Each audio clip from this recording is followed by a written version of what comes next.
honrada de estar aqui. Eu participei na Ameríndia em 2019 e um bocadinho nesse contexto que eu creio que o Rodrigo fez este convite para moderar esta mesa. Na verdade, chamava-se Ameríndia, que é um nome problemático, mas havia o projeto antes desse de chamar, de fazer a confluência e chamá-lo de A Floresta, os saberes da floresta. E acho curioso hoje, na altura sentiu-se que era também problemático, porque reduzia as pessoas indígenas a esse espaço, o que não é totalmente verdade. Eles hoje ocupam as cidades, têm outros saberes, e acho curioso hoje este encontro resgatar essa ideia de floresta e de reflorestação.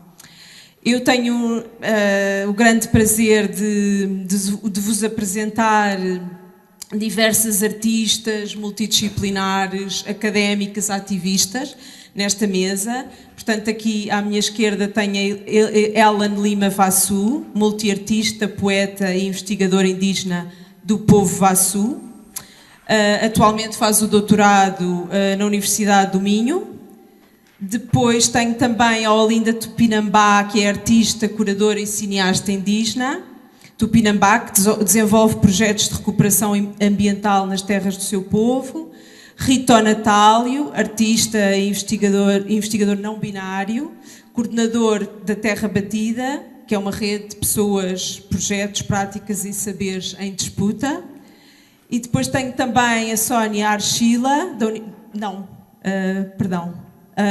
a Lili Baniva, peço desculpa, tinha a informação errada, Baniwa, é atriz, performance e diretora indígena amazonense. Faz a sua pesquisa em teatro indígena na contemporaneidade.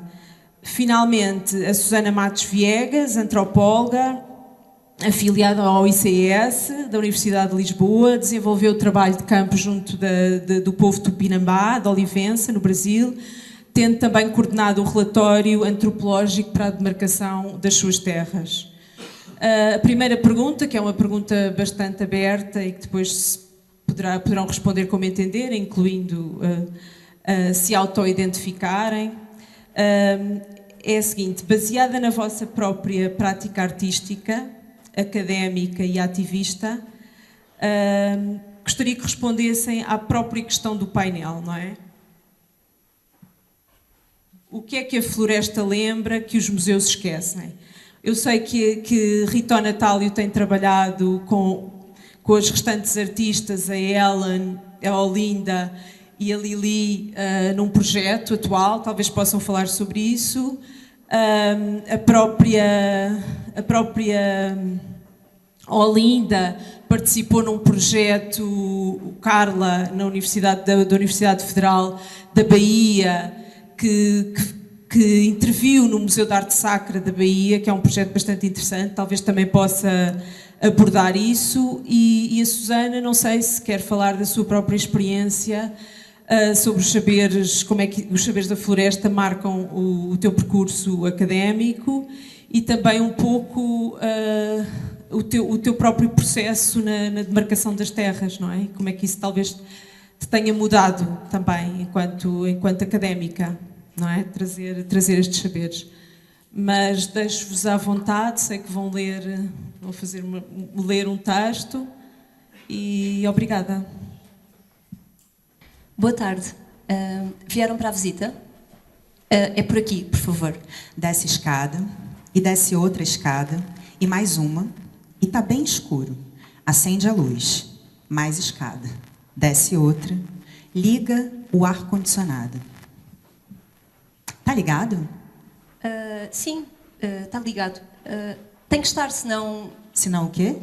Olha, senão apodrece. Ganha bicho. É para conservar. E tem que ser tão frio?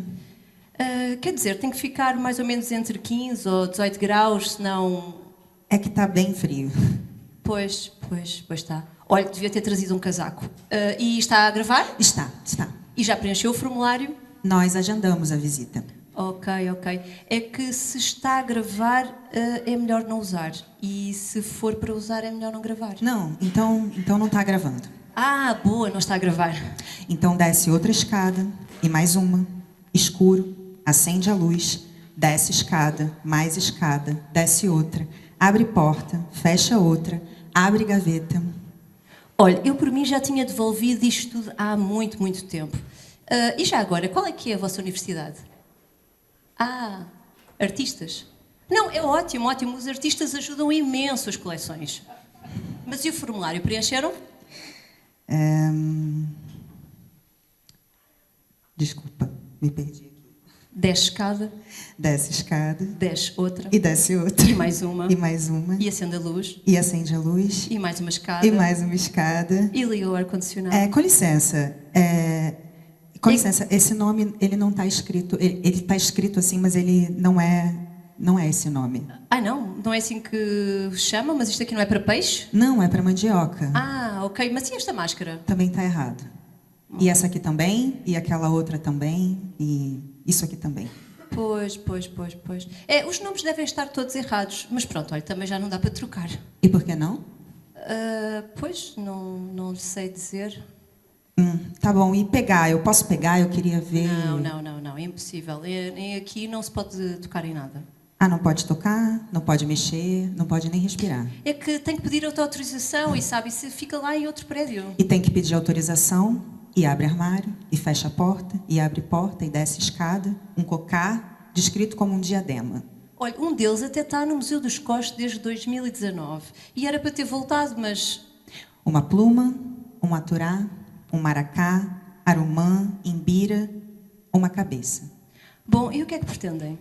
Tirar nossas coisas desses armários e gavetas. Braga, 2 de fevereiro de 2024. Querido Ritó, estou na sua fronteira, eu, Uberapitanga, queimada, cortada, desaparecida. Me dizem ainda que antes eu existia e que hoje eu existo menos, mas que eu não existo mais, porque antes eu existia do jeito certo, do jeito que me exibem, catalogada, amontoada, empalhada, repartida, congelada no tempo, como uma coisa viva e triste, a qual não foi concedida a dignidade de morrer. Minha cabeça no álcool, minhas plumas e peles na estante fria. Ah, então era assim que antes eu existia, uma cabeça na coleção de curiosidades, um espírito aprisionado dentro de uma galeria. Diante de tudo isso, eu queria te dizer, para que você também diga a eles, que eu estou viva. Lisboa, algures em fevereiro de 2024. Querida Pirá, aqui estamos nós, no inverno, entre Braga e Lisboa, escrevendo os nossos primeiros e-mails. Escrevemos estes e-mails a museus e, entre dúvidas e receios de nãos imediatos, começamos a escrever cartas entre nós como forma de acompanhar este processo. E eu anoto as primeiras sensações. 1. As matérias que se guardam em museus são matéria de perguntas. Numa sala com ar-condicionado entre 15 e 18 graus, a política térmica nacional determina que máscaras Guaurá, feitas da palha e fibra de Buriti, recolhidas entre os anos 60 e 80, sejam mantidas semivivas e semigeladas por muito mais tempo que desejariam. Acho que se estas palmas e fibras pudessem falar, elas diriam: aqueçam para que eu possa partir para casa. 2. Ao estudar museus, vamos nos vendo cada vez mais na floresta. 3. Ainda estamos no começo dos trabalhos e já sabemos, tu e eu, que os objetos indígenas que hoje se guardam em museus portugueses são fósseis das formas arcaicas de musealizar. Musealizar o que na verdade se quer fazer desaparecer, exatamente como as árvores e os matos que poderiam contar histórias diversas, como uma gramática ou uma língua sem palavras. Ardeu. Mas outra coisa liga árvores e museus: o silenciamento através do fogo. Bom, e aqui a gente...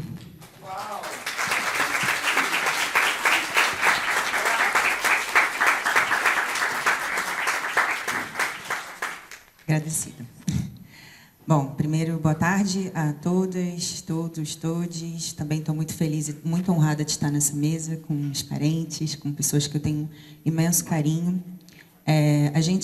Esse texto, né, é um pedacinho do nosso trabalho das Cartas do Fogo, que foi esse começo da imersão que nós começamos no ano passado, Ritó e eu, e a gente... Esse mesmo percurso que Lili e Olinda também fizeram, esse é uma brochura que tem todo ele, enfim, depois Ritó vai falar melhor, mas só queria começar um pouco trazendo essas perguntas e, na verdade, são mais do que perguntas, né? São sensações, porque foi esse corpo que andou por todos esses corredores e eu acho que muitas das nossas coleções estão em reservas técnicas que mais parecem calabouços, né? Eu tenho até escrito nesse texto alguma coisa como prisioneiros medievais, né? Então, foi muito impactante entrar em contato com isso e entender que as nossas espiritualidades, os nossos objetos sagrados, tudo aquilo que é nosso, né, está ali exposto ou não exposto de um jeito absolutamente sem cuidado, e isso tem um impacto muito grande para nós, né, para quem está lá, para quem vai fazer a visita, e a gente percebeu esse texto, né, ele vai aprofundar muitas das impressões que nós tivemos ao longo desse processo. Mas, sobretudo, é um texto poético, né, porque talvez tenha sido um jeito que a gente conseguiu lidar com toda essa matéria densa, delicada, difícil, que é encontrar o nosso próprio corpo dentro de uma galeria, os nossos espíritos, os nossos ancestrais e, sobretudo, em espaços que parecem calabouços, enfim. Mas eu vou seguir aqui e depois a gente continua, por favor. Eu vou falar, mas muito brevemente, só para também criar uma extensão em relação a este projeto, porque ele começou no ano passado e está a desenvolver-se também este ano. Agradeço muito à Pira por ter feito esta caminhada em conjunto. Foi uma caminhada bastante difícil para o corpo e para um nível emocional também, de presentificar-se perante coleções que podem ser consideradas os porões da modernidade, não é? No sentido bastante literal. Pronto, a Terra Batida, a Inês falou um bocadinho no início, é um projeto que já tem alguns anos, é uma plataforma, tem já 5 anos, que tem feito vários projetos, sobretudo de estudo, muito a partir das artes performativas ou do espaço do corpo como um lugar de pensamento, de criação de conhecimento. Até agora temos feito mais residências, sobretudo em espaços rurais, e esta foi a primeira edição que tentámos pensar uma relação direta entre ecologia e também um património colonial, que obviamente está em muitas dimensões do extrativismo e das construções das cidades e das formas como os territórios estão feitos. Mas de alguma forma eu sentia também, por ter vivido alguns anos no Brasil e ver um movimento fortíssimo do pensamento indígena contemporâneo, da arte indígena contemporânea, e perceber que seria muito importante que houvesse um espaço para residências artísticas aqui em Portugal que pudessem então criar voz, criar palavra, criar corpo em relação a esses espaços que parece que às vezes existem até escondidos, na verdade. Eles estão abertos, supostamente abertos, não é, para serem vistos, mas na verdade acho que é uma forma camuflada de existência. Muitas vezes são reservas técnicas, é preciso um agendamento. Como fazer também essa ponte, atravessar o oceano e criar essa viagem? Bom, fizemos este percurso, nós trabalhamos muito com escrita, poesia, performance, então deu origem a esta leitura performativa chamada Cartas do Fogo, que espero que continuemos a ler por aí, porque dá muito prazer fazer e acho que é muito importante. Mas a ideia também deste trabalho curatorial, e nós chamamos também uma leitura curatorial, era abrir este percurso que nós fizemos entre o Museu de Etnologia, aqui o Museu da Ciência e da História Natural, o Museu da Ciência de Coimbra, a Academia das Ciências, uma série de coleções, de abrir esse espaço para outras residências e outras pessoas poderem frequentar essas residências. Aqui está a Linda e Lili, que fizeram a semana passada o mesmo percurso que nós fizemos, condensado numa semana, foi bem intenso, bem intenso. E, enfim, viram muitas coisas, desde crânios a restos mortais, plumarias, coisas que são do património colonial, não é, mais antigo, não é? Ou coisas coletadas mais num contexto etnográfico, antropológico, que acho que também são bem importantes de ser discutidas. E é isso, acho que se calhar, passando a palavra a quem quiser trazer a sua impressão. Quero falar a vocês da experiência de também participar neste projeto da Rita. Lili, ontem a gente teve uma pequena troca que foi muito profunda e que, se você pudesse compartilhar com todo mundo também, sobre a impressão, né, que você falou, né, que você estava com aquela coisa de botar o pé no chão. Conta para um pouco desse sentimento, que acho que acabei também compartilhando um pouco nas cartas, mas que a gente compartilha muito fortemente. Uhum. Meu nome é Lili. Boa tarde. É boa tarde, né? Estou perdida. Eu estou um pouco desconfortável por causa da minha voz, porque eu estou saindo de uma gripe forte, e então, às vezes, eu fico um pouco insegura em relação à voz. Bom, meu nome é Lili Baniwa, eu sou indígena do povo Baniwa, nasci numa comunidade chamada Kamunkudemi. Eu gosto de falar isso porque ontem eu estava falando sobre uma palavra na minha língua que se chama diake. Então, eu acho que o mundo inteiro está nessa fase do diake, tá nessa fase da caminhada de volta a reparação, né? A gente falou sobre isso também na residência, lá no estúdio. Eu penso que eu nasci em 1991, aquela já falando tudo, né? E eu acho que eu faço diake desde meu nascimento. Porque muitas vezes a gente não entende, né? Quando acontecem algumas coisas na nossa vida, a gente não entende, mas só depois a gente consegue pensar sobre isso. Eu nasci numa comunidade indígena, no noroeste amazônico. A gente não tem mapa aqui, mas deveria ter, para localizar, porque eu acho que isso é muito importante. Eu fui para a cidade, eu aprendi a falar português do Brasil, aprendendo a falar português daqui do Portugal também agora. E 2025, a gente tem essa conexão com Terra Batida, projeto Terra Batida. Eu acho isso muito importante, assim, falar sobre isso. Eu sou atriz, né? Eu estudei na Universidade Estadual de Campinas. Agora eu faço mestrado em arte da cena, pesquisando mais especificamente teatro indígena, mais na contemporaneidade, porque muitas vezes, quando se fala em teatro indígena, pensa aquelas coisas muito tradicionais, né? Dança, flauta e muito mais. Eu acho que no Brasil tá surgindo um momento de muita criação de obras de artistas indígenas da cena. Como que era a pergunta mesmo? Só para você dividir com o pessoal a sua impressão quando você entrou nessas reservas técnicas também, aquilo que a gente conversou ontem, como você se sentiu vendo tudo aquilo. Eu acho que começa por uma pergunta que um professor, o Nil, o nome dele, né? Lá da universidade, não sei aonde, se alguém... que ele me pergunta, porque a gente vai refletindo também sobre as coisas que vão surgindo.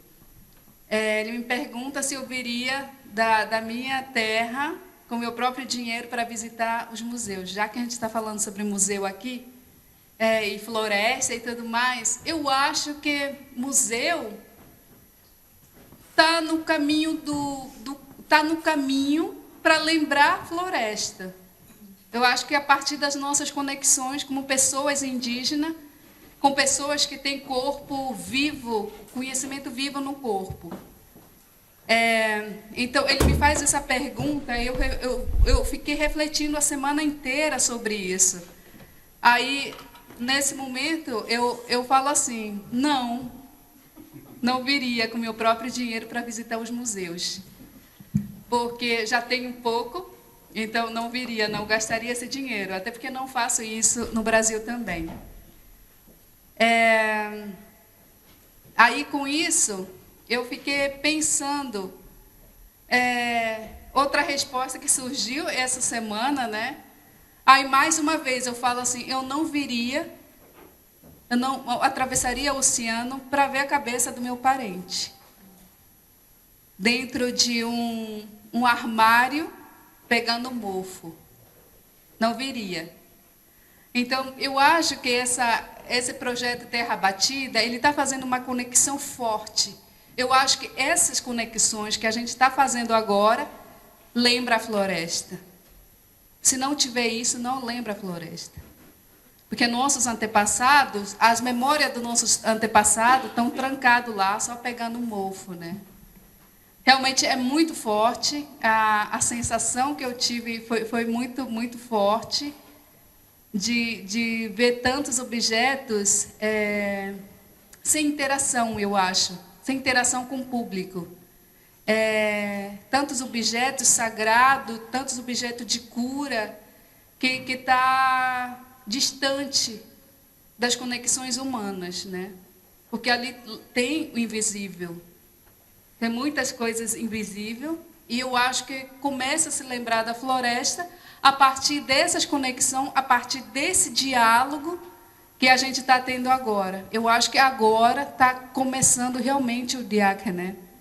A Terra Batida é um projeto muito bonito, e eu fico na expectativa de que isso vai continuar, de que pode vir outros povos indígenas, né, para reconhecer tantas coisas que estão trancadas, para que isso possa vibrar de alguma forma junto com o universo, né? Porque a gente chega lá, é como se a gente visse coisas bem mortas, né? Não tem nada, tá fechado, tá parado, e ouvindo das pessoas que têm conhecimento de onde vêm essas coisas, eu acho que faz um movimento total no universo. Os nossos corpos aqui, nós indígenas, carrega muito conhecimento, né? E a gente, muitas vezes, no Brasil está começando a surgir também escritores indígenas, eu acho isso muito importante. Mas é muito importante que nosso conhecimento como pessoas indígenas, ele esteja em movimento e não parado. Muitas vezes, os livros são publicados e, às vezes, fica lá no armário, né? Por isso que eu acho que esse movimento, Museu Lembrar da Floresta, eu acho que está surgindo agora. Eu acho que está surgindo com diálogo. Então, o conhecimento indígena, ele é uma coisa em movimento. A gente dialoga ele. Se não fala, está parado, né? Se a gente... o mover do nosso corpo, indígena em cena, indígena performando, é outra forma também de a gente estar trazendo o poçanga, de um grande feitiço, para esse mundo que se fala de destruição, de caos, mudanças climáticas, porque por muitos anos, nossos conhecimentos não sei nem como falar, passaram como se não fosse nada, né? E eles fazem movimento no mundo, realmente. Eu acho que eu estou tomando conta daqui de tudo o tempo. É muita coisa, eu queria falar muito mais, mas também eu estou com essa voz terrível. Mas é um prazer enorme, eu fico muito feliz de ver interesse também, de ter um projeto como Terra Batida fazendo essas conexões de atravessamento do conhecimento, do retorno, do diáque, do caminho de volta, à ancestralidade. É isso.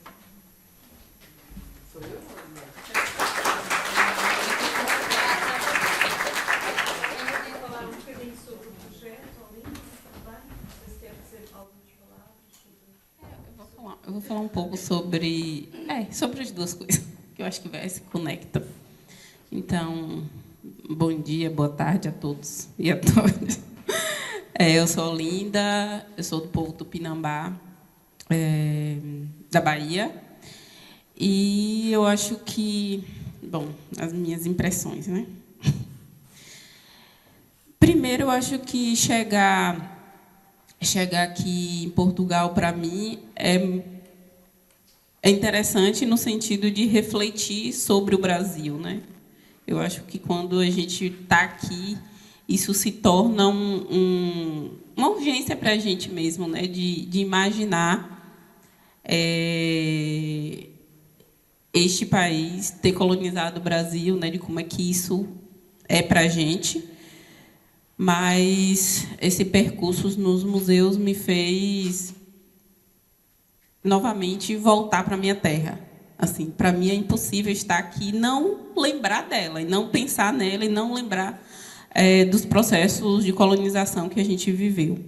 Principalmente porque meu povo, né, estava nesse contexto dos indígenas do Nordeste, né, que tiveram o primeiro contato, que perderam a língua, né, nesse contato, e que eu costumo dizer que não foi um contato feliz, né? Não foi um contato feliz.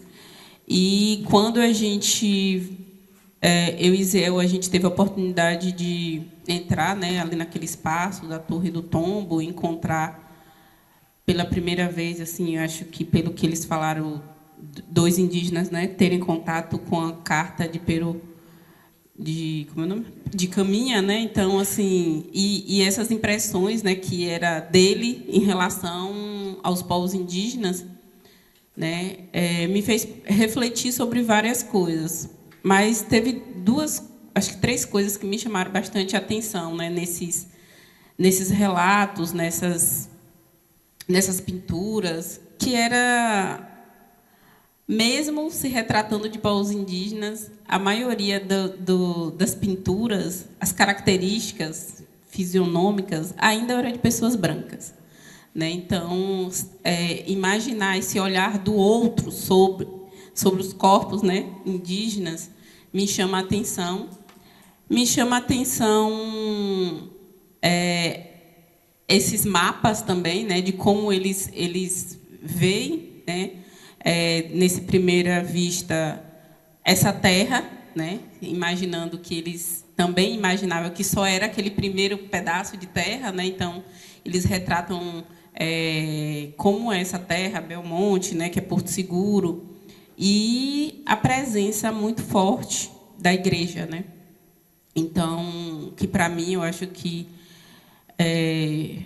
ainda hoje é um dos grandes males, né? Que antes era a igreja católica, agora são as igrejas neopentecostais, né? Que adentram bem fortemente dentro das comunidades indígenas, e me faz pensar que o processo de colonização dos povos indígenas ele ainda não acabou, né?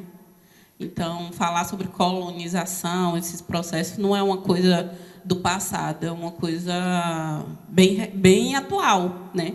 Então, adentrar e ver essa carta e ver esse olhar do outro sobre a gente também me faz pensar como vocês, né, também em responder essa carta, sabe, uma contracarta, tá? Vocês pensavam assim, e a gente, como é que se vê, né? Os povos indígenas enxergam essas pessoas assim. E eu acho que Lili também tocou em uma coisa bem interessante que também me assustou, né? Principalmente já lá naquele outro museu que foi em Coimbra, né? Que foi a questão da cabeça, assim. E o que me chamou a atenção é que, no meu caso, perguntando várias coisas sobre aqueles objetos, né, que tinham tangas, brincos, cocares. E esse aqui é de que povo? Aí, muitas vezes, ele não sabia, não sei. E esse aqui? Não sei. Mas você sabe qual foi o ano? Não, não exatamente. Que é bem aquilo, assim. E aí, na hora que eles falaram da cabeça, eles sabiam. Cabeça Munduruku. Aí eu falei, tipo, só a cabeça, né, que eles sabiam, assim, de que é um corpo, né, que é ali um crânio humano, e foi a única coisa que exatamente eles sabiam dizer de onde é que era, né? Então, também me faz pensar sobre essa questão da urgência e da importância de haver programas, né, intercâmbios, né, que possa facilitar a vinda de pessoas indígenas para ver esses trabalhos, não no sentido que a gente precisa... Eu não sei exatamente qual é a minha posição, sabe? Em relação à repatriação, não sei exatamente qual é sabe, meu posicionamento com relação a isso, porque, de fato, se eu tivesse uma cabeça de um ancestral meu também, não sei se eu gostaria, sabe, de ter. Eu acho que seria muito difícil para uma pessoa munduruku encontrar um crânio de uma pessoa parente, assim, do jeito que a gente viu, assim. Mas uma coisa é certa, as pessoas indígenas precisam ter acesso a isso, precisam saber onde é que estão, né? Porque eu acho que é uma decisão de cada povo, né?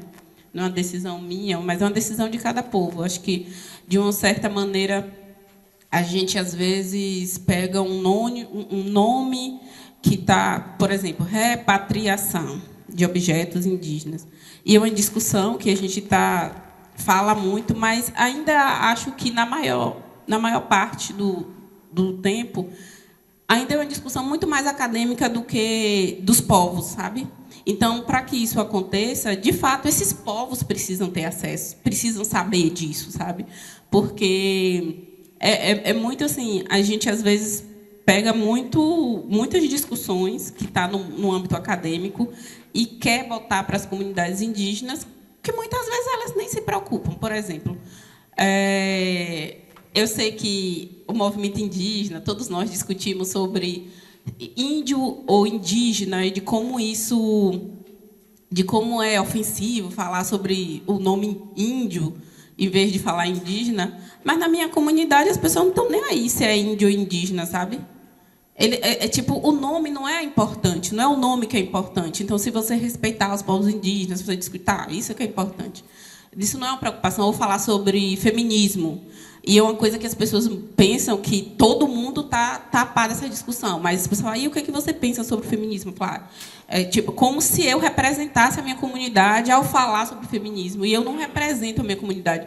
Eu sou o que eu penso enquanto feminismo. Porque eu fui uma pessoa que estou transitando em vários lugares, tenho contato com várias, né, civilizações, com várias pessoas. E como é que eu, enquanto indígena, que está nesse processo, vou falar sobre o feminismo para a minha comunidade e as pessoas acharem que isso representa a comunidade, sabe?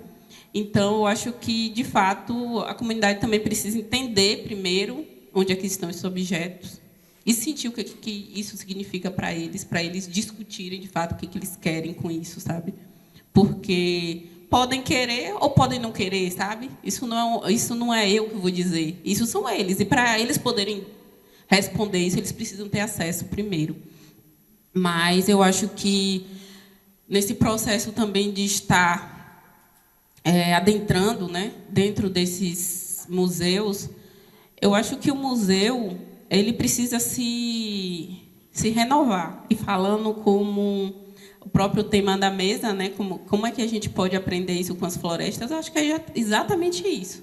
Né, porque a natureza ela está sempre se renovando. Né, as coisas estão ali, estão acontecendo, e nada é fixo, nada ali é parado. Né, e eu acho que o papel do museu também é entender isso. Né, de que, por muito tempo, havia essa no sentido de preservar, né, alguma coisa, mas que, para que isso se atualize, que de fato faça sentido, né, porque eu acho que não faz sentido também o museu ficar ali parado com um monte de coisa dentro, se a comunidade também não possa interagir com esses objetos. Então, eu acho que o que a gente pode aprender com isso é justamente os museus, é justamente entender que dá para movimentar isso, que dá para pensar sobre isso, fazer novas formas, né, das coisas acontecerem.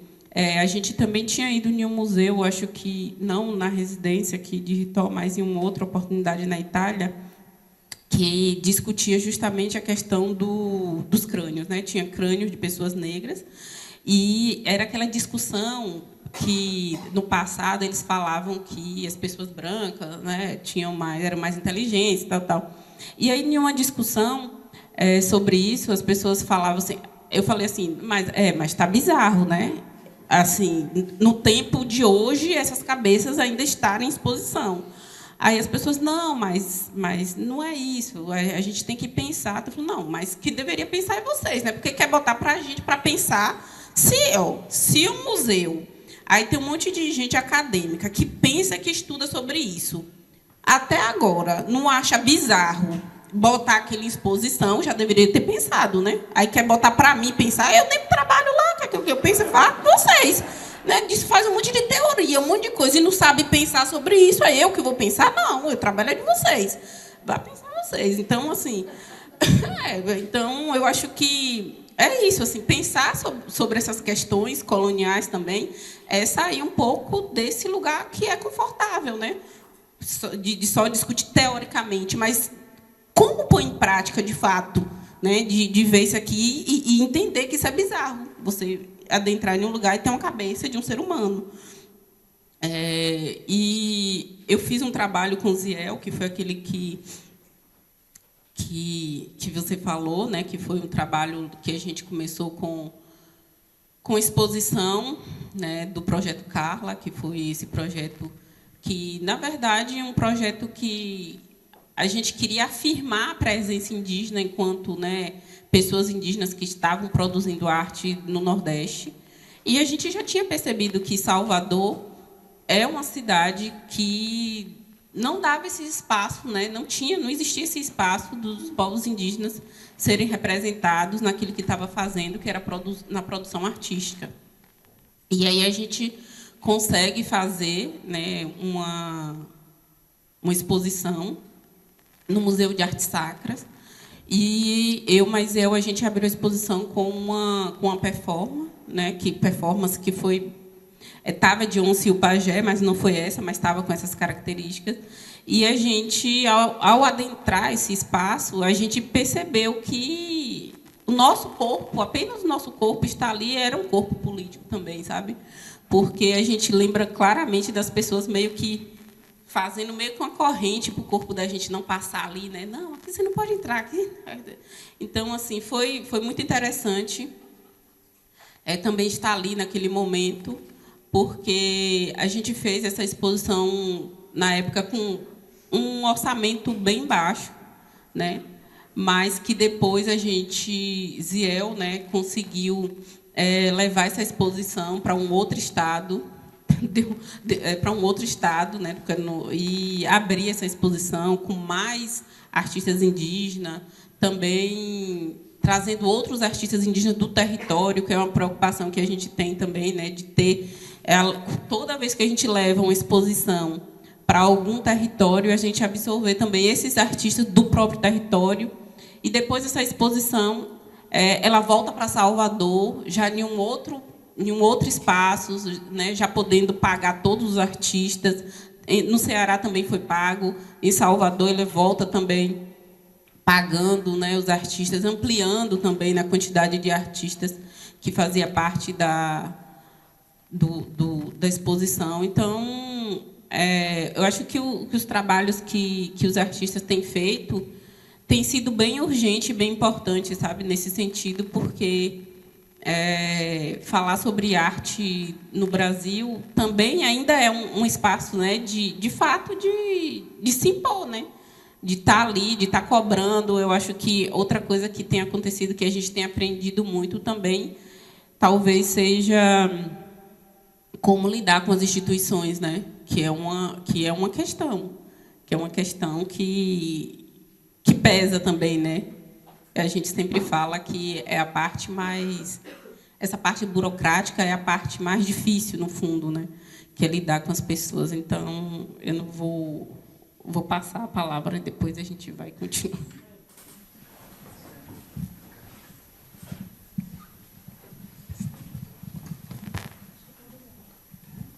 Tá. Então, boa tarde. Primeiro começar por agradecer a oportunidade de estar aqui junto com vocês e ter a possibilidade de interagir com múltiplas experiências também geracionais. Então eu vou começar pelo facto da Lili ter dito que nasceu em 1991. E eu cheguei ao Brasil para fazer o trabalho de campo no sul da Bahia com os Tupinambá de Olivença em 1997. E eu acho que esta temporalidade é importante porque acompanhei muitos processos ligados com as múltiplas formas como os Tupinambá foram conseguindo tornar-se presentes, e muitas delas eu acho que passam pela relação com a floresta. Então, pegando passam pela relação com a floresta, mas também passam, e agora por ligar com a Olinda e com aquilo que a Olinda estava a dizer sobre a relação com os museus. Em 2000, os Tupinambá de Olivença foram chamados a ver o manto Tupinambá que estava na Bienal em São Paulo. E eu estava na altura no Brasil, estava na altura na comunidade, e tivemos várias conversas sobre se fazia ou não sentido, não era eu que perguntava, eram eles, se fazia ou não sentido irem ver aquele manto, porque era um manto do século XVI, como é que eles iam lembrar-se? Então isto tem muito a ver com memória, não é? Como é que eu vou lembrar-me de um manto que é do século XVI? Foi de facto uma comitiva a São Paulo, com a minha grande amiga falecida Nivalda. Houve uma publicitação dessa visita no jornal e aquilo de que se falava muito era de como, da maneira como aquele manto provocou emotivamente as pessoas que o foram visitar. E isto tem que ver com o tema da memória, que é um dos temas que está aqui a ser debatido nesta mesa e sobre o qual eu queria trazer. Portanto, a floresta com a qual eu me relaciono é a Mata Atlântica do sul da Bahia, é aquela que eu conheço melhor, e é a partir dela e a partir da experiência dos Tupinambá com ela que me fizeram pensar sobre várias questões que têm a ver com a memória, e então eu vou trazer aqui algumas. E vou trazer então questões que têm a ver com a memória e questões que têm a ver com, também com a relacionalidade da floresta, que também está aqui no texto da apresentação. E aquelas que têm a ver com a memória reportam outra vez a 2002, é esse mesmo período, quando os Tupinambá inauguraram aquilo que chamam que é uma caminhada da memória do massacre do rio Cururupe. O rio Cururupe é um rio que desagua no mar, em Olivença, e o massacre a que eles estão a referir é exatamente também o massacre do século XVI, como o manto, e que consistiu no assassinato da parte do Mãe de Sá, que é conhecido como um governador português particularmente assassino, de vários indígenas da região. Eles foram mortos e foram deitados ao mar. O sangue vermelho que ficou na água é discutido na literatura da época. Há uma crónica em que ele se vangloria desse ato. E os Tupinambá, desde 2002, começaram a fazer esta caminhada, todos os meses de setembro. E esta memória do massacre do rio Cururupe é uma memória onde se fala do massacre, da luta do caboclo Marcelino em 1936 para a defesa da terra indígena Tupinambá de Olivença e da luta dos Tupinambá pela sua terra hoje. E esta conjugação destes três eventos são aqueles que dão a profundidade histórica, digamos, àquilo que é a memória que a floresta traz para os Tupinambá. Houve aqui alguns debates a propósito dos filmes, sobre esta questão da temporalidade, a propósito de alguns dos filmes que nós vimos, e que me fizeram pensar exatamente nisto. Esta memória que a floresta traz, neste caso a Mata Atlântica do sul da Bahia, onde os rios desaguam no mar, e que é uma memória que junta vários tempos, tornando a contemporaneidade um momento chave de conjugação desses tempos e, neste caso, de luta pela terra. Então, eu acho que a primeira memória, o primeiro ato que a floresta nos traz para pensar os museus será este ato da relação entre os vários tempos e da força da contemporaneidade para ir buscar tempos do passado que são, no entanto, ressignificados e fundamentais numa força contemporânea, que pode ser uma força trazida pelas emoções, e, portanto, a emoção que o manto de Tupinambá trouxe naquele momento foi significativo. Há uma outra memória que a floresta traz, mais literal. Foi uma parte fundamental de entendimento da presença e resistência dos Tupinambá naquela zona, uma zona que, como a Olinda disse, teve um colonialismo e, portanto, uma violência antiterritorial muito cedo na história. Uma das formas de capacidade de existência naquela mata passou pelos Tupinambá viverem e largarem sistematicamente e ciclicamente os seus lugares de residência. E eu queria trazer aqui esta questão do que é que a memória, como é que a memória desses lugares de residência abandonados foi ficando na mata. Ele foi ficando através de árvores de fruto e da inexistência de desbravamento humano. Ou seja, foi o deixar à mata, o deixar a outras vidas que viabilizou que os Tupinambá fossem se movendo e, portanto, fossem viabilizando viver ali em coexistência com os fazendeiros e os proprietários. Então, esta ideia de abandonar, que é uma ideia tão antimoderna, não é? Nós não abandonamos nada, nós só produzimos e só queremos ocupar, não é? Mas a importância de abandonar, de ser capaz de deixar a outras vidas, não é? Eu acho que é uma das coisas que a floresta traz para ser pensada. E a segunda, não quero alongar, mas a segunda questão que eu queria trazer, que a floresta traz como fonte de relação, foi um aspecto que eu vi em vários filmes também e que me permite interpelar a Ellen Wasu, e que é a questão da água. A floresta está muito ligada com esta água no chão, não é? Com a água é fundamental para pensar a floresta. A Ellen Wasu apresenta-se como um peixe de água doce. E nós tivemos aqui vários filmes que falam do mangue, que falam dos pés na terra e desta água ligada com esta mata atlântica, portanto, esta mata que está em ligação com o mar e com o mangue e com as zonas de brejo, zonas onde a água doce e a água salgada estão ali a batalhar-se e a ligar-se, não é? E então eu fiquei a pensar porque é que é um peixe de água doce. O peixe de água doce, de facto, não vai para o mar, não é? Bom, peixe de água doce porque, de fato, o meu povo, o meu território, também sou nascida na Mata Atlântica, que é uma coisa lá em Alagoas. Eu acho que meu povo provavelmente é o único da Mata Atlântica, que é em território de Mata Atlântica, os outros estão no sertão. E quando nós fizemos a migração, na Agreste, no sertão, quando a minha família faz a migração, eu vou para o Rio de Janeiro, o lugar do mar, o lugar onde, né? Então, mas eu nunca me identifiquei exatamente com essa imensidão até ontem, quando a Lili me falou sobre a história do Rio Negro. E, só para trazer um pouco isso junto, que, na verdade, todas essas águas são uma água só. Né? A diferença entre o doce, o que está no rio, o que está no mar, os biomas. Né? A gente fala tanto dos biomas, e eu peço licença também eu sempre pergunto aqui a qual bioma você pertence, porque a gente fala, o nosso bioma é o lugar da criação da nossa cultura, né, de onde a gente vem. E quando a gente pensa no museu, e quando a gente foi fazer essas pesquisas históricas, eu não sei se vocês sabem hoje, mas nós, no Brasil, a gente tem menos de 20% de cobertura da Mata Atlântica original.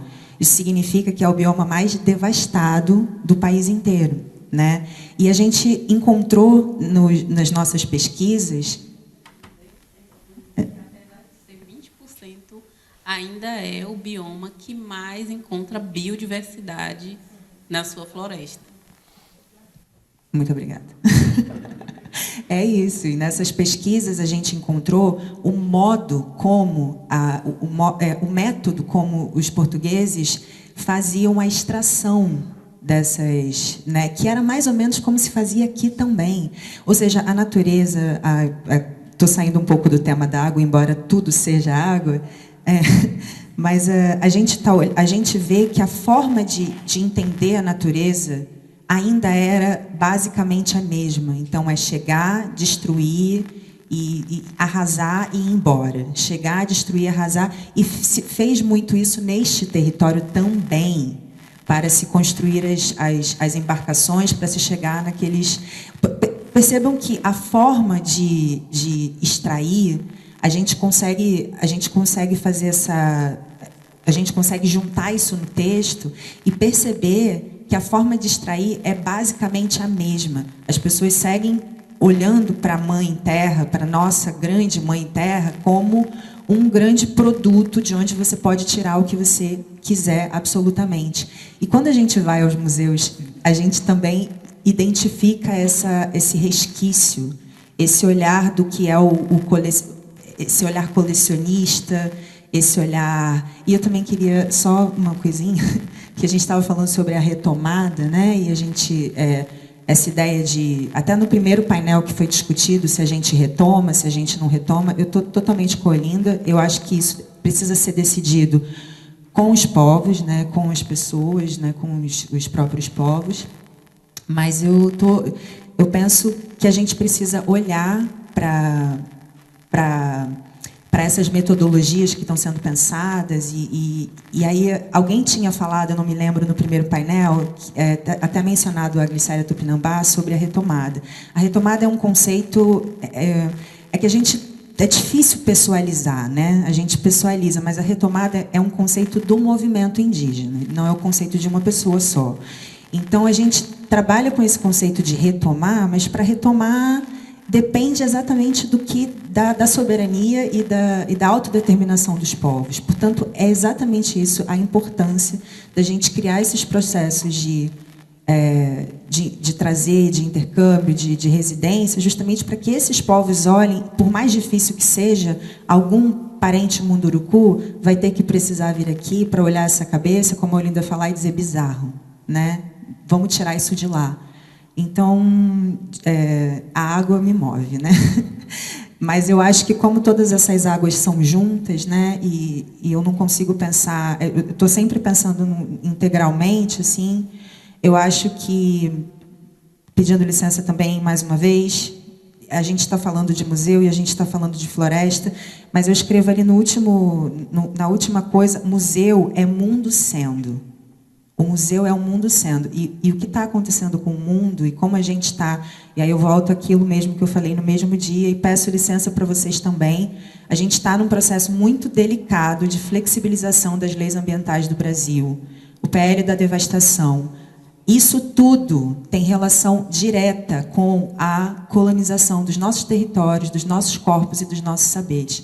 Portanto, o nosso interesse em nos ouvir, né, o interesse em nos ouvir, também é um interesse de somar e participar junto dessa luta, que foi mais ou menos o que a gente falou. Também é uma necessidade prática, que a gente olhe para o que está sendo feito, porque a forma que a gente musealiza as coisas também é a forma como a gente olha para o mundo. O que está vivo, como a Olinda falou, né? O que de fato está em transformação. É isso, desculpa, eu me alonguei um pouco. Eu queria só pegar um bocadinho na fala da Olinda. Quando tu falas, e em parte está em todas elas, quando são convocadas a vir para os museus, não é? A ter que interagir com objetos que aparentemente, pronto, estão mortos, não é? Na verdade não são objetos, é uma noção imperial, não é? Na verdade são mundos que foram destruídos, não é? E que estão nos museus parados, não é? Com essa...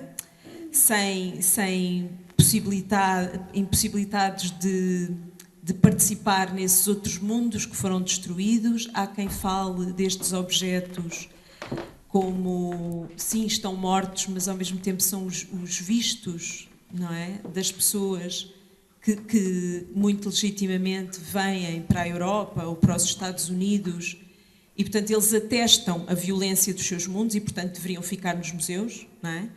Porque eles atestam essa violência. Uma de vocês falava nesta questão de como estes mundos, não é? Barra objetos, ou seja, eles são designados, isto é do povo, mas o evento que possibilitou a estada destes mundos no museu não é designado, essa violência inicial e iniciática, não é? Portanto, o museu implicou, o museu e instituições como a Academia também implicaram a violência sobre povos, não é? Implicaram esta questão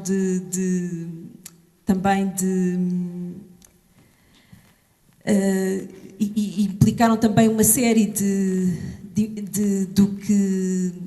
direitos, não é? Da reivindicação de direitos imperiais que continuam, mas que eles pertencem a esse evento inicial e são eles que permitem que hoje nós vejamos estes mundos, que eles estejam aqui e que os vejamos como objetos, sem falar nessa violência que possibilitou eles estarem aqui.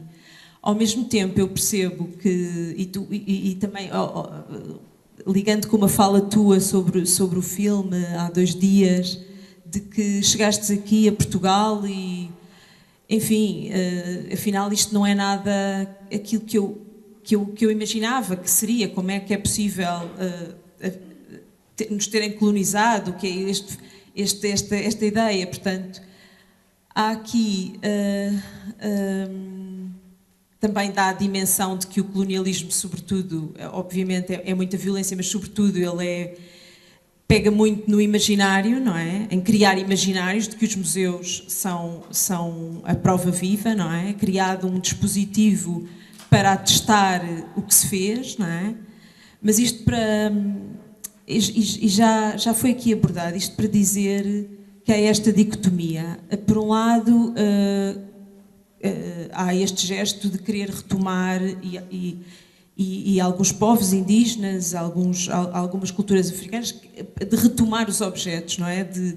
Por outro lado, há também esta ideia de não, isto não nos pertence, não é?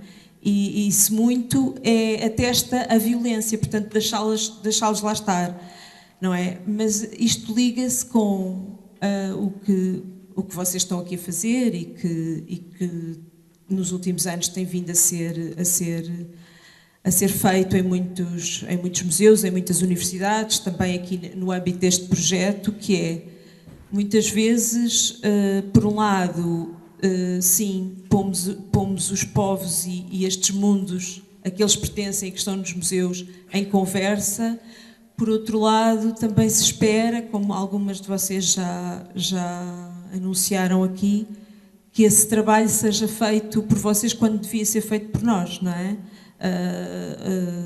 Ou por quem está, não é, nos museus, não é? Afinal, os museus também criaram uma pleiade, não é, de especialistas, não é, para falar sobre estes mundos que foram destruídos e que têm autoridade, não é, sobre esses mundos que foram para falar sobre estes mundos que foram destruídos e de que estes mundos, objetos, são a prova. Mas quer dizer, há esta tensão, não é, entre, por um lado, sim, vamos colaborar e ocupar estes espaços com o corpo, não é?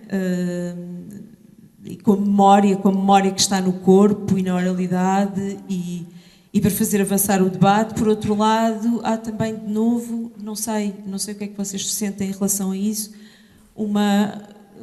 esperar que, não é, que há uma espécie de agora vamos usar-vos para pensarmos estes objetos que não sabemos o que é que fazemos com eles e, não é? Então, habitar, não sei, habitar essa tensão nem sempre é fácil. Isto não é para responderem, mas é só para ficar aqui como pensamento de, por um lado, sim, estas pessoas virem, contactarem com os seus mundos e, por outro lado, também haver essa... Não, isto... não é? Não sei se alguém quer comentar, se... não é? Esta tensão, não é?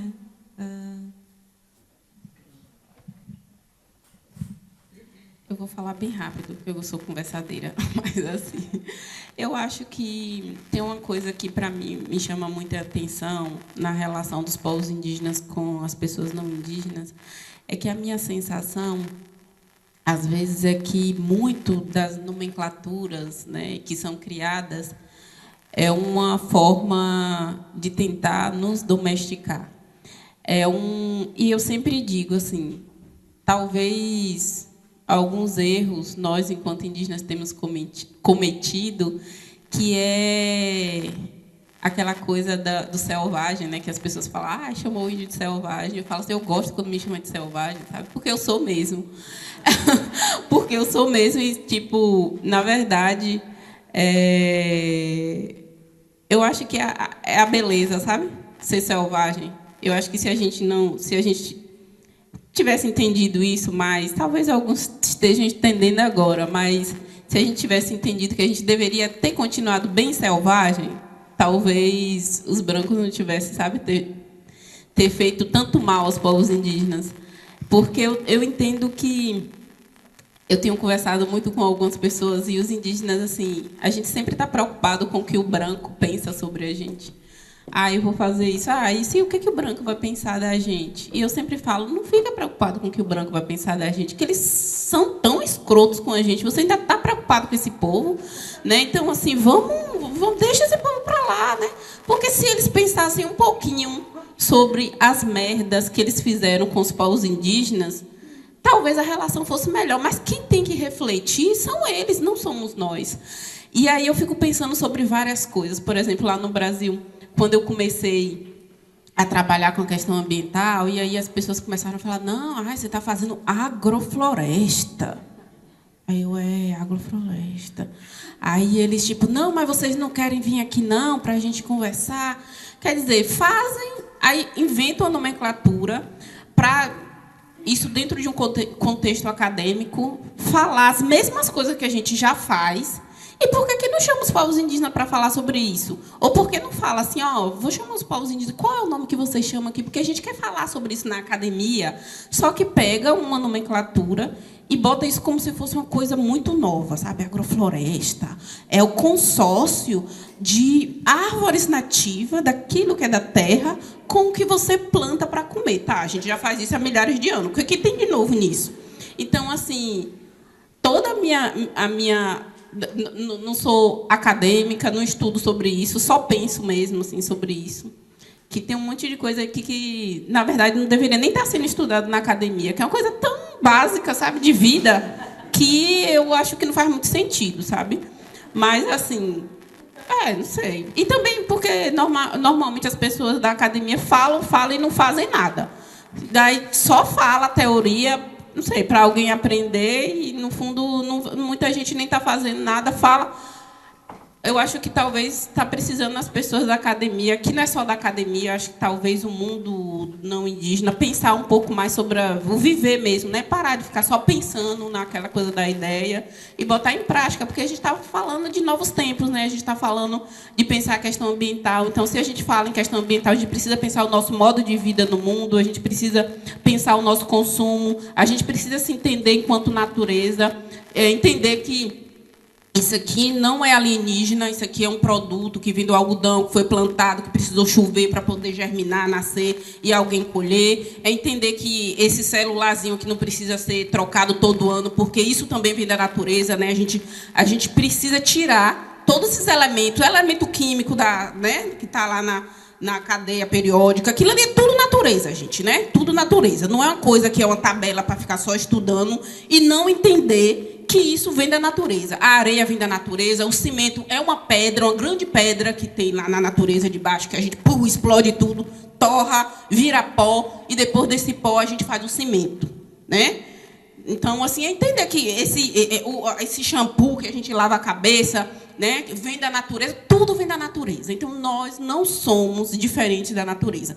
A única coisa que diferencia é porque, segundo os estudos, né, a ciência, nós somos superiores, porque a gente consegue pensar sobre todos esses elementos e a gente consegue analisar o cosmos e tudo mais, né, da vida na Terra. Então, dizem que, por isso, nós somos superiores, mas eu não concordo com isso. Acho que somos um dos piores, porque está destruindo tudo, destruindo a única terra que sabe que lhe dá o alimento, né, que faz manter a nossa vida, e a gente destrói isso tudo e gasta bilhões de dinheiro atrás de um foguete que vai analisar se a gente vai conseguir sobreviver em Marte.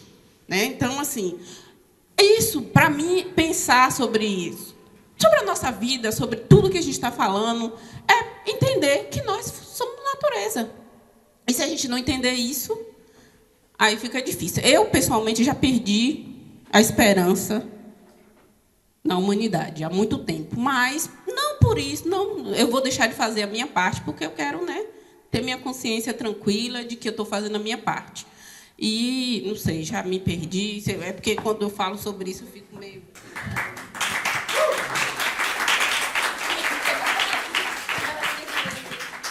Não, eu acho que podemos abrir, mas queria só um pouco em reação, é que eu acho que o debate em torno dos museus está tão tomado por um debate teórico, que eu acho que essa é uma questão mesmo muito, muito forte, que justamente eu tinha a expectativa até um pouco deste encontro, destas residências que temos feito com a Terra Batida, com artistas, com praticantes de performance, com poetas, que se cria um ruído, que se cria uma outra forma de estar perante também esse debate, que obviamente é um debate altamente político e, portanto, é muito necessário, mas que não é necessariamente apenas um debate teórico, no sentido de, então, alguém teria como responder, tipo, você pode responder como deveria ser restituído e como tem que ser, em que protocolo e de que forma institucional isso vai ser feito. Exatamente, eu acho que é muito mais preocupante o gasto em ar-condicionado que é feito para manter um herbário não é, em condições de conservação. Para mim isto é uma questão ambiental e que tem que ser falada. Ou, por exemplo, museus na Alemanha que estão absolutamente cheios de tóxicos e tu, para poderes pesquisar aqueles objetos, tens que pôr máscaras, senão podes receber uma doença cancerígena. Ou seja, esta ideia do museu tóxico, não é? Destas paisagens tóxicas, eu acho isso muito mais... estou a falar por mim, não é? Muito mais grave, não é? E que necessita muito mais essa discussão, talvez teórica, de o que fazer com isto, não é? Do que, pelo menos neste espaço, que eu acho que é um espaço em que nós estamos, que é um espaço artístico, também não estou a dizer que a arte salva, porque não salva e sabemos perfeitamente que não, e que é também instrumentalizada por um mercado da arte bem estrutural e que também derruba muitas árvores, não é? Mas... acho que tem algo, pelo menos, que eu senti através deste processo que a gente tem feito junto, esta caminhada, que é de muita escuta, de pôr muito o coração também nesse lugar, o corpo em presença. E eu acho que isso não resolve, porque a pergunta fica lá. Ninguém sabe o que fazer com aquela cabeça. Ou melhor, eu tenho uma ideia, não é? Mas o que eu quero dizer é, há um incómodo qualquer, como se aquilo pertencesse à esfera, não é? Está ali... está dentro de uma gaveta, está dentro de um armário misturado com uma série de coisas. E isso tem que ser problematizado. Quem é a pessoa responsável que está ali em relação àquela reserva e que ainda não ativou, não é, uma conversa, não é, mais produtiva sobre algo que se possa fazer com comunidades como a do Urucu para perceber o que fazer? Pronto, acho que isso é uma questão. Obviamente não são artistas que vão dizer o que é que se vai ser feito com essa cabeça. Então acho que o que a gente pode fazer é esse ruído, é essa contar outra história, não é? Fazer sentir de outra maneira, criar alguma possibilidade de aliança afetiva, se isso é possível, não é? E tentar a partir daí construir algo. Agora, como é tão... Nem a gente falava no outro dia dos mantos, não é? Agora vieram uma série de mantos para o Brasil. Cada comunidade está vivendo de uma maneira diferente e às vezes você só quer que aquilo seja queimado, por exemplo, não é? Ou que vá para um museu, ou que vá para... Mas acho que esse debate é um debate que é muito específico e que é diferente de o que aproxima o museu de uma floresta, não é? Que é, por exemplo, como é que estas peças, por exemplo, Franci Panil, a antropóloga, que tem pensado sobre isto, não é? Tipo, as cerâmicas, reaprender a fazer aquelas cerâmicas, algumas que já não são feitas. É feito de cipó e de pena, né? Então, provavelmente, ele já teria acabado mesmo, né? Teria sido consumido pela natureza, já teria voltado pela terra, né? Exatamente. Portanto, alguém perpetuou essa história, né? E ficou, por causa desse ar-condicionado, que eu acho que é a questão, ele fica ali. Tipo, vamos às galerias da Amazónia, eu sei que está ali uma pessoa conhecida. Pronto, e todas essas fibras, não é, que estão ali, se não estivessem naquelas condições, provavelmente aqueles objetos já não existiriam. Existindo, não será interessante que outras pessoas possam ter acesso e aprender a refazer, pesquisar, agir, criar peça, o que seja, não é? E eu acho que esta resposta não é uma pessoa que vai dar, são muitas.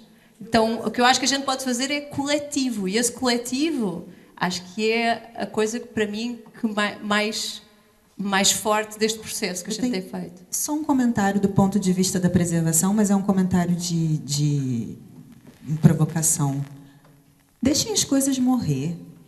A gente está num momento humano que ninguém quer envelhecer, ninguém quer, sabe?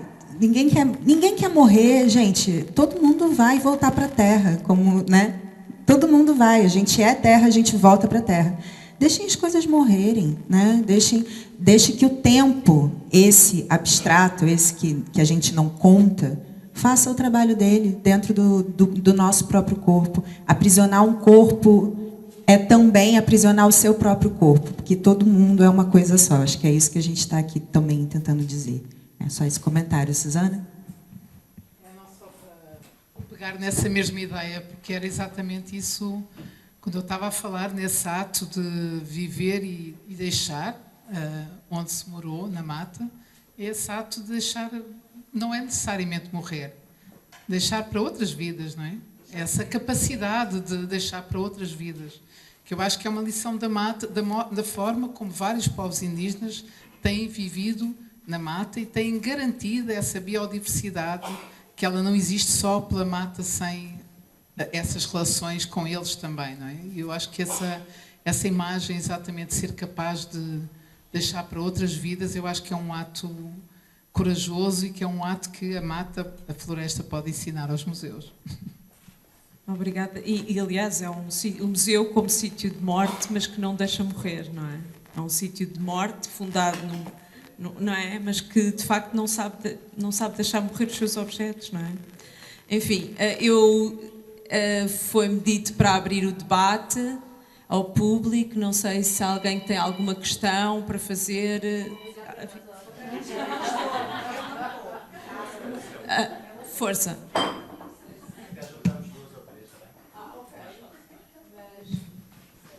Precisas do microfone?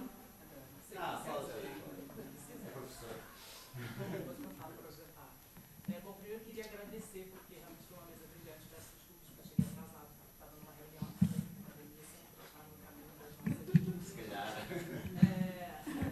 eu queria só retomar. Oi. Eu queria retomar o ponto, porque eu estava na primeira mesa, então, como você chamou a atenção para a ideia de retomada, só para contextualizar e, ao mesmo tempo, falar do lugar da nossa burrice acadêmica, né? Porque eu acho que a academia, como a Olinda muito bem colocou, a gente fragmentou e compartimentou tanto a natureza que a gente se esquece de como as coisas podem ser mais simples, né? Quando a gente pensa nessa ideia do reflorestamento e outras formas de plantar patrimônios, plantar memórias e plantar museus. Eu sou um defensor dos museus, mas falo desse lugar da academia e de alguém que transita muito em museus, mas eu ainda acredito na potência dos museus para nos ajudar a construir outros mundos, nesse sentido que vocês falavam de deixar morrer, mas, ao mesmo tempo, de fazer viver. Acredito que os museus também têm essa capacidade. Mas, quando eu falei do conceito de retomada na Glicéria, na verdade, obviamente, não entendo que não é um conceito da Glicéria, mas que eu, numa conversa com ela, fui interpelado pela ideia da retomada dos museus, no sentido de uma retomada da terra, né? Pensando o museu como terra indígena, que é uma coisa que vários museus já adotam como perspectiva pedagógica e curatorial, mesmo principalmente no Brasil. Não sei se esse conceito funciona. Eu acho que depois da mesa que a gente teve no primeiro dia, o que o Ziel trouxe sobre a ideia de ocupar, de retomar, eu já me pergunto sobre isso, mas eu gostaria de retomar uma coisa que a Olinda falou no início, quando ela fala dessas violências institucionais. Porque existe eu gosto muito dessa metáfora de voltar a uma ideia de selvagem, Olinda, porque quando você fala isso, eu penso que a gente precisa realmente destruir essas gavetas, essas estantes, destruir no sentido metafórico, quem sabe até também físico, para conseguir repensar outras formas de se conectar com a natureza. Mas isso, obviamente, não é fácil, porque as instituições elas estão programadas para funcionar de alguma maneira. Então, a gente precisa muito dessas vozes, dessas presenças, desses corpos. Mas precisamos também saber como é que a gente pode não ou evitar ao máximo, né, a produção e a reprodução de violências. Porque eu acho que quando a gente fala, do ponto de vista de quem está nos museus, é muito simples pensar, vamos trazer os indígenas e vamos continuar, vamos fazer essa retomada. Mas essa retomada também produz muitas violências. Eu recentemente estive novamente no Museu de Copenhague e há 2 mantos tupinambá de volta na exposição, sem nenhuma discussão sobre as visões indígenas sobre esses mantos. Quer dizer, houve uma devolução de um item, né, mas o discurso expositivo se manteve. Então, obviamente, a violência colonial continua perpetuada naquela sala. Como é que a gente, de alguma forma, encontra saída para isso, pensando... E uma das provocações que eu faria, assim, quando a gente pensar na retomada, quando a Glicéria propôs esse conceito, já vou terminar, desculpem, eu penso muito na relação dos indígenas com a terra, que é algo que a gente perdeu. Né? Quer dizer, no Brasil a gente sabe muito bem disso, porque as terras são apropriadas para a monocultura. Eu acho que os museus eles estão pautados numa perspectiva da monocultura, da mononarrativa, de olhar a natureza a partir de uma única episteme. Como é que a gente amplia isso e promove uma pluricultura de conhecimentos, de corpos, de fazeres dentro do museu? Eu penso um pouco a retomada nesse sentido, mas, por favor, nos ajudem, no campo, tanto na academia quanto nos museus, a pensar de forma um pouco mais interessante, profícua, e que promova a vida e não a morte. Obrigada.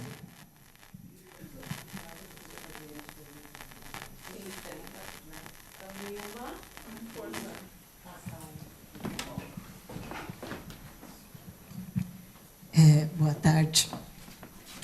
É uma pena que esta mesa tenha sido separada da mesa de ontem à tarde, porque elas podia ser uma big mesa misturada, você entendeu? Que, de fato, as coisas se ligariam de uma outra forma bastante profícua. Fica aí a dica. Enquanto nós estivermos falando separadamente, a gente não chega no lugar comum, né, e no ponto que a gente tem que trabalhar e tratar e enfrentar. Nosso desafio está nos trabalharmos juntos. Então, olha, Lili, você sabe que quando te fazem uma pergunta absurda, você tem que dizer que é absurda. De brasileira para brasileira. Não indígena, indígena. A pergunta, se você pagaria para estar aqui, para estudar os objetos dos povos indígenas ou do seu povo, é uma pergunta violenta. Até eu falei, nossa, mas olha... Então, eu acho que a gente precisa estar muito atento às questões, porque parece que tudo volta, não é? Então, mas volta da forma errada. Né? Trabalhando com os grupos indígenas, por exemplo, a minha parceira disse, Jorge, ela falou, levar foi fácil, fazer retornar é difícil. E o retornar, muitas vezes, é reconhecer que não necessariamente é o retorno físico do objeto, pode ser também, não estou negando, mas é essa aproximação. Essa aproximação dos povos indígenas com os objetos que estão no Brasil, você está certo, nem nos museus no Brasil, mas também fora do Brasil. Mas, de qualquer forma, eu gostaria de dizer que, já que envolve recursos financeiros, tantas outras coisas mais, né? Eu sei, mas vamos ficar nos recursos financeiros. Nós precisamos, já que nós estamos na academia, no museu universitário, num evento que envolve várias universidades, começar a acionar nossas agências de fomento. Portugal tem as suas, e o Brasil tem as suas. Né? Então, eu acho que está na hora de nós acionarmos essas agências de fomento para que esse trânsito de ideias que envolve o deslocamento dos corpos físicos, né, nos lugares, e é muito mais do que isso, mas nós estamos no pequeno, que é o dinheiro. Porque parece que tudo é dinheiro. Para mim, a menor parte é o dinheiro, na minha opinião. Você tem um baú de dinheiro? Não, não tenho, mas a questão não é dinheiro. Mas é lógico que, naturalmente, que vamos pegar naquilo que possibilita muitas coisas. Então, articular com o IBRAM, Instituto Brasileiro de Museus, mas com o CNPq, com a CAPES, e as agências estaduais, e Portugal, por favor, faça a sua parte. Mas a minha pergunta é retórica, mas nem tanto. Retórica não significa que, no sentido que não precisa responder agora, mas ela precisa ser respondida.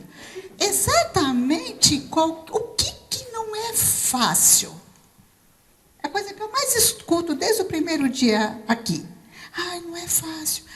Não é fácil. O que não é fácil? Eu quero saber o que não é fácil. Então, o que incomoda?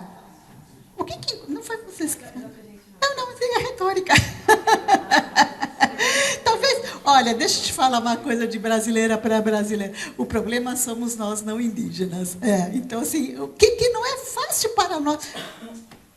Vocês conhecem um pouco, mas eu sei que o quão profundo é tantas coisas, tá certo? Eu estou falando para os não indígenas. Exatamente o que não é fácil. Ou seja, vamos falar em outros termos. O que te incomoda? O que te imobiliza? Que te prende? Que não te faz avançar em questões pragmáticas, concretas e efetivas? Onde estão as feridas? Se a gente não olha para as feridas, a gente não consegue tratá-las, cuidar delas. Não conseguimos nem cicatrizá-las, o machucado não vai sumir, mas a gente olha para outro jeito. Então, é uma questão retórica, mas nem tanto e não é para os indígenas, tá certo? É justamente, como eu sempre falo, o problema somos nós, quem precisa se modificar somos nós. Então, tudo aquilo que perguntaram para vocês, achando que ia receber uma resposta fácil, é corretíssima, Olinda. É a instituição que tem que responder. Por isso que nós trabalhamos lá, você entendeu? Nós temos que dar resposta. Fez muito bem, devolve. Não, esse trabalho é seu. Então, mas é sobre isso. Para fazer esse trabalho, o que não é fácil? Não precisa responder. Aliás, qualquer resposta agora rápida vai ser tão superficial que será inútil. Melhor não respondermos, mas que de alguma forma possamos entender isso, que tem coisas muito profundas, muito estruturais, para serem tratadas e mexidas. Incomoda sim, incomoda. Tudo bem, mas vamos lá, senão a gente não avança. No lugar do conforto, a gente não vai para muitos lugares, a não ser daquele que nós já estamos. Tá certo? E acho que estamos parados de alguma forma. É isso, obrigada. Posso fazer um comentário? Bela, não queria.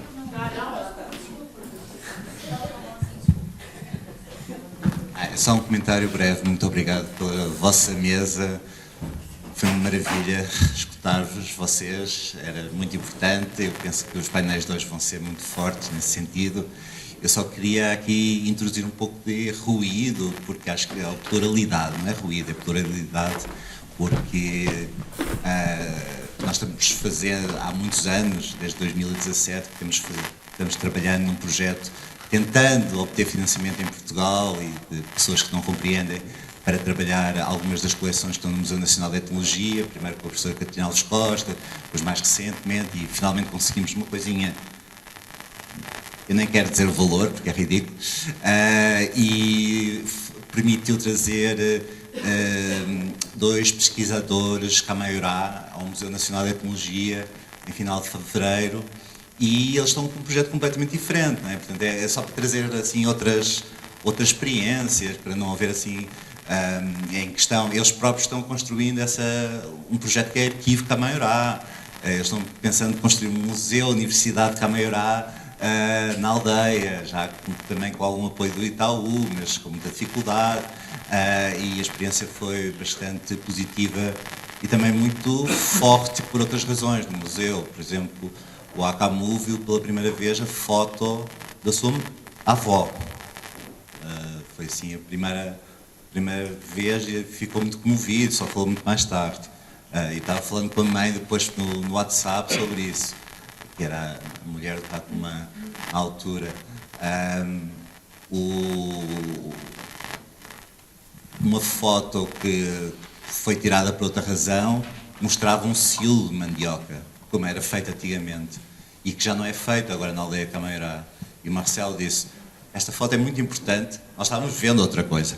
Ele viu, não, esses silos, nós temos que levar essa foto porque estes silos é importante para a gente recuperar a nossa independência, ou pelo menos a autonomia alimentar, que é uma luta que estamos também encetando na aldeia. Então também há outras experiências e outros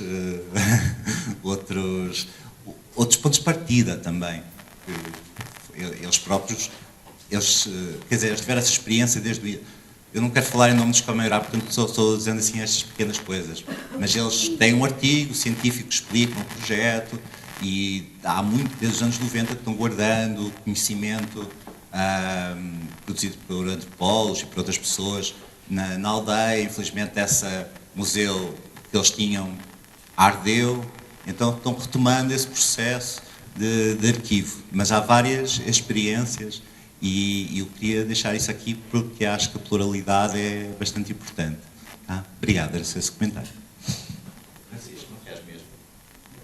Eu acho que é a outra pluralidade. Gracias por darme la palabra y me gustó mucho escuchar y sobre todo las emociones que ustedes transportan, que transmiten. Me cuesta entender el idioma, solo agarro pedacitos, pero en la emoción yo conecto. Y creo que estoy totalmente de acuerdo con todo lo que dicen. Y en mi charla después podemos complementar cosas. Esta gran disputa de territorio que está en los museos o en la academia, en esa matriz humanista de Occidente. Creo que es un lugar de disputa y interesante, y nos tocó la generación de ir a trabajar y luchar y estar de alguna manera en un pie de guerra para la restitución del equilibrio y cosmogonía de nosotros, los pueblos, de nuestros antiguos linajes. Eso, tenemos que vivirlo y tenemos que unirnos para trabajar. Creo que podemos hacer una gran expansión territorial, restitución, recuperación. Eso.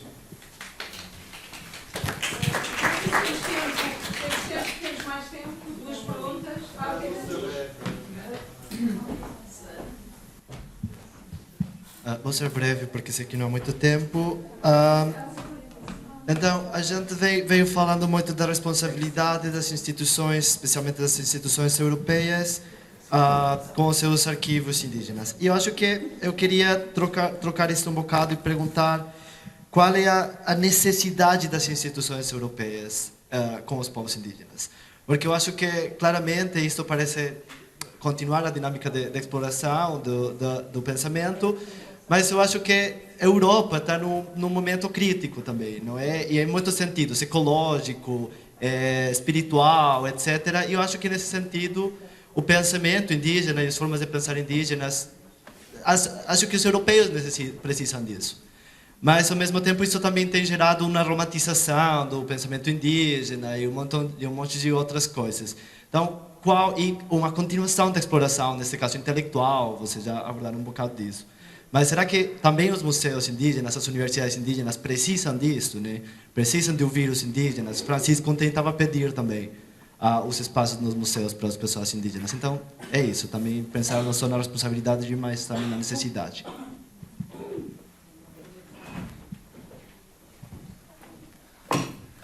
Obrigado.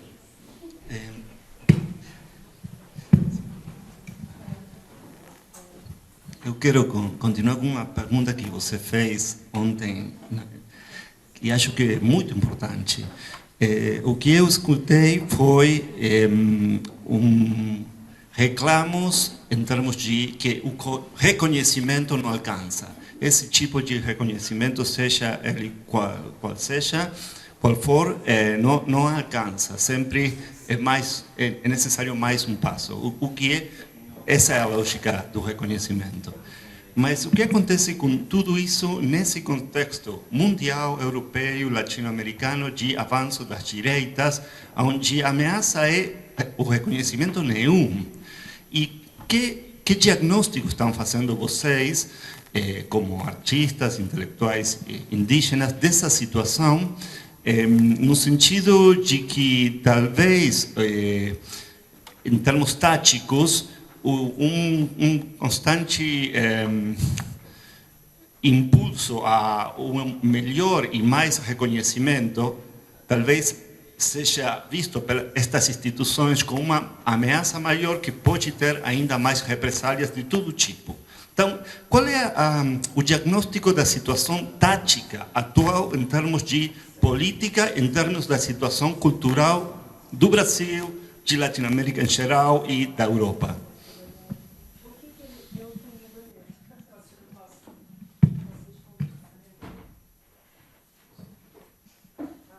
Essa é uma pergunta muito... Não é muito grande, mas só para... Eu ia começar pela de Bruno, mas a gente vai responder a dele primeiro, porque a gente vai fazer uma performance aqui.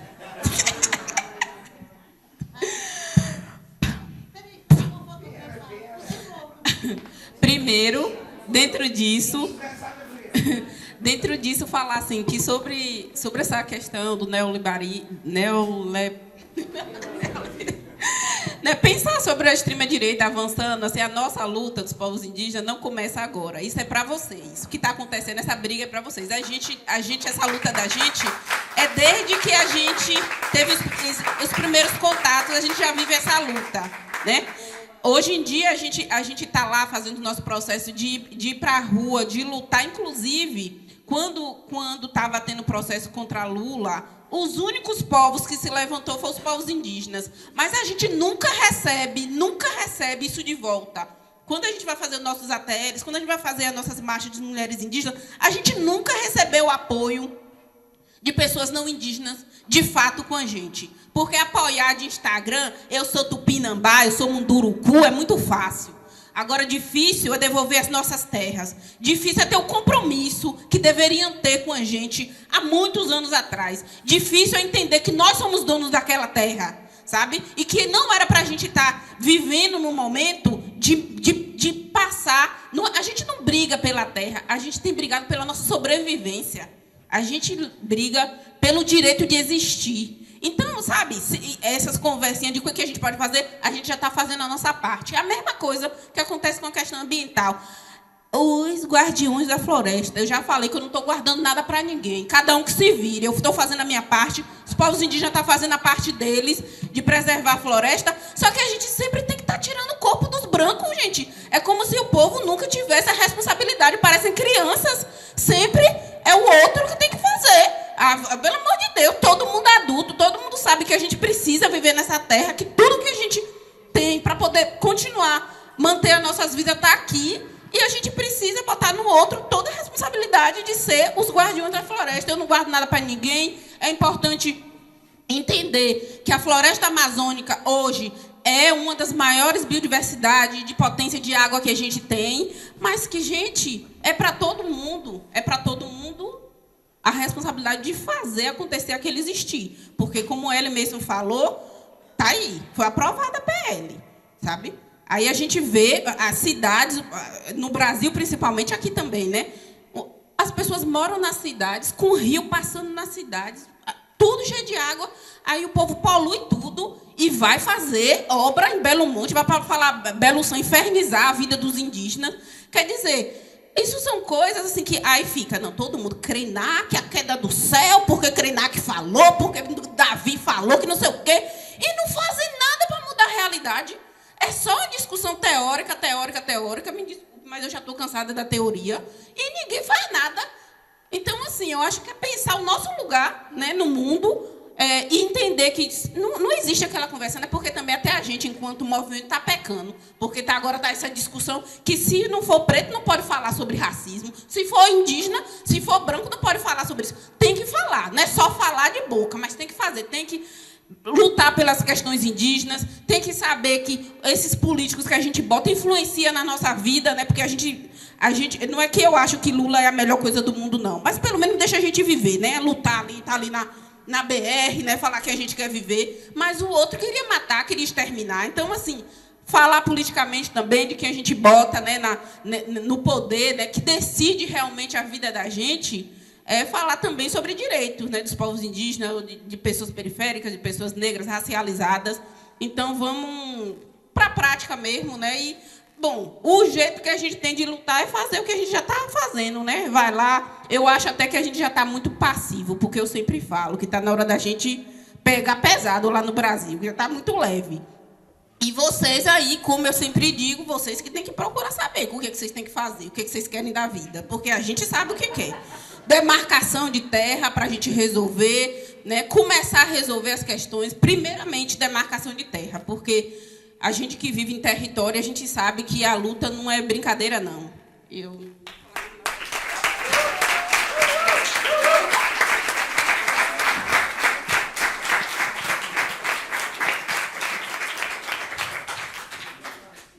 Falar sobre cultura indígena não é em 2 horas, né? Não é 2 horas. A gente precisaria ficar um tempo falando sobre isso. E eu estou só captando aqui as coisas que vocês estão falando, né? Eu vim lá da floresta amazônica. É bem superficial. Alguém que teve uma experiência de entrar na água, de andar descalço, pisar o chão. É um pouco superficial. Eu tenho trabalhado muito essa sensação também na cena. Como vocês sabem, eu sou atriz. Mas, durante minha vida em São Paulo, mais uma pergunta. Se na sua aldeia era tão bom, por que você veio para cá?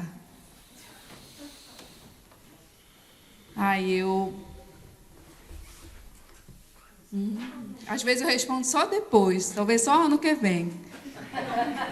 Aí eu falei, porque cidade ia chegar na minha aldeia se eu não viesse. Então talvez tenha outro propósito para que eu venha e para que eu trabalhe um pouco sobre esse processo de colonização, como a Olinda comentou, né? O processo de colonização continua na Amazônia. É muito forte isso. Os nossos parentes Yanomami estão lá sofrendo. Tantas coisas. Aí ouvindo também outra parte aqui sobre o que precisamos fazer, né? O que precisamos fazer? O que vocês precisam fazer, vocês que são brancos, né? Eu fico pensando que a gente tem sérios problemas no Brasil. Mas vocês também, né? Vocês colonizaram. Os seus antepassados colonizaram o Brasil. E eu acho que é importante a gente estar falando sobre... Parece um terror, assim, né? Foi um terror abrir um armário, ver um crânio. Eu fiquei com vontade de pedir o crânio do Alexandre Rodrigues. Mas eu não sei onde ele está, né?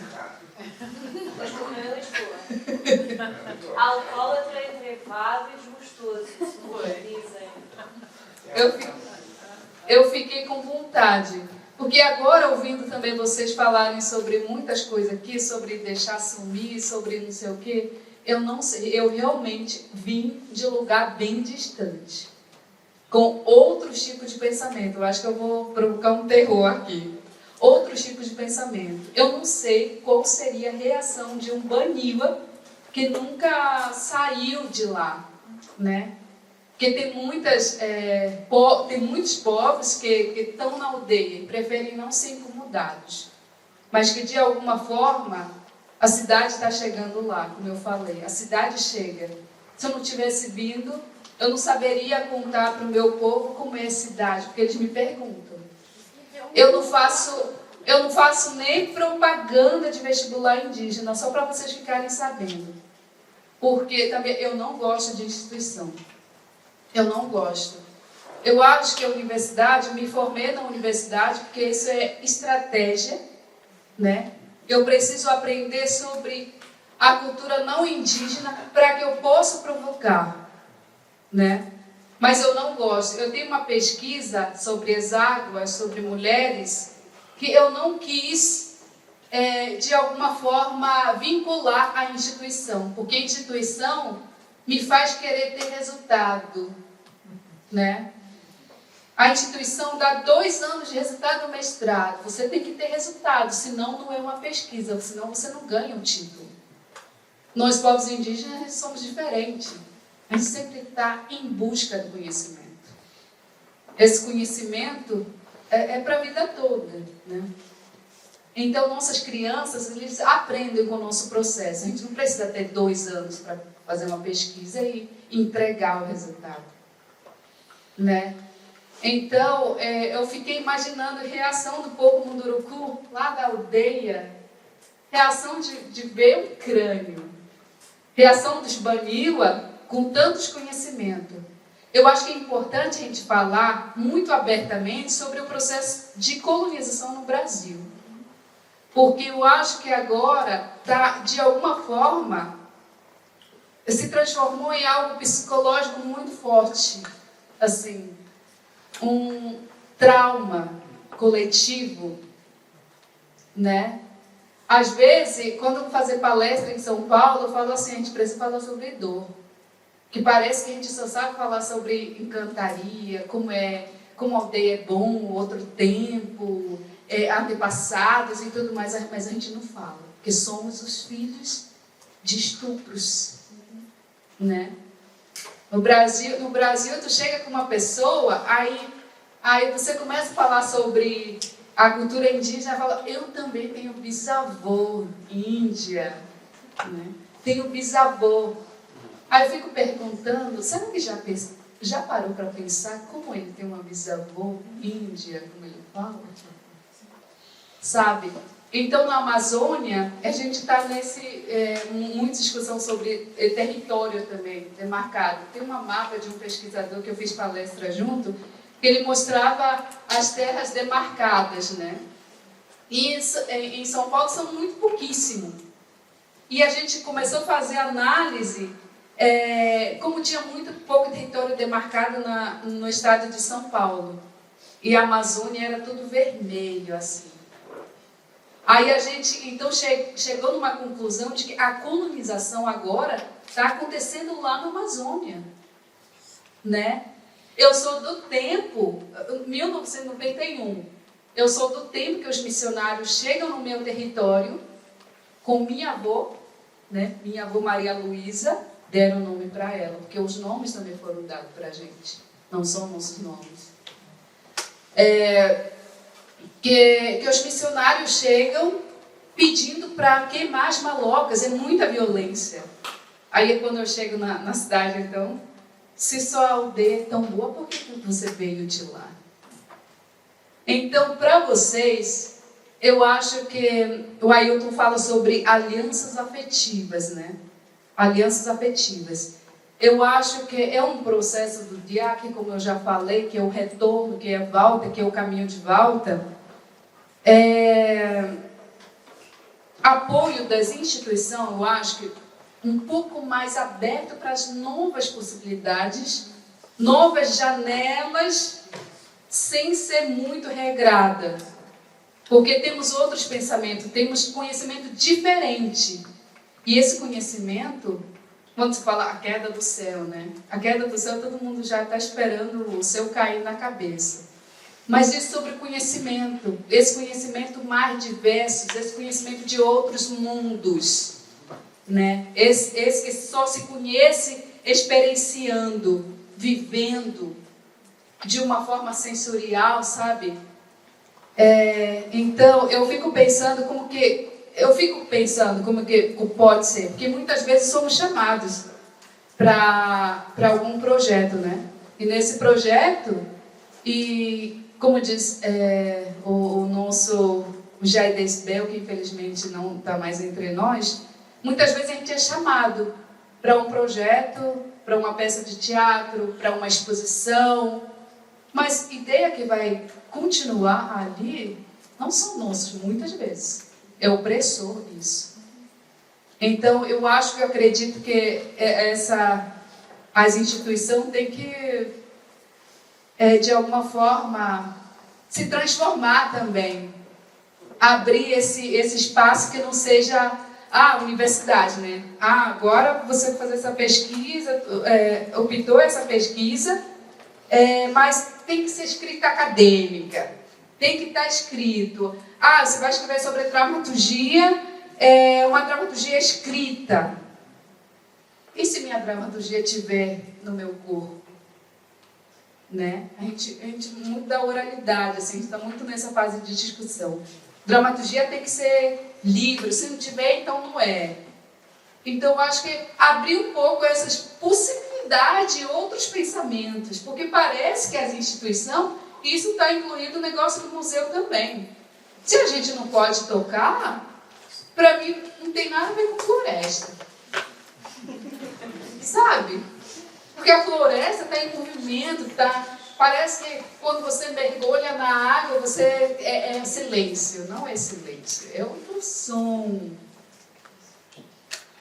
Então, deixar morrer, ou abrir, fazer movimentar essas coisas, né? Senão não é.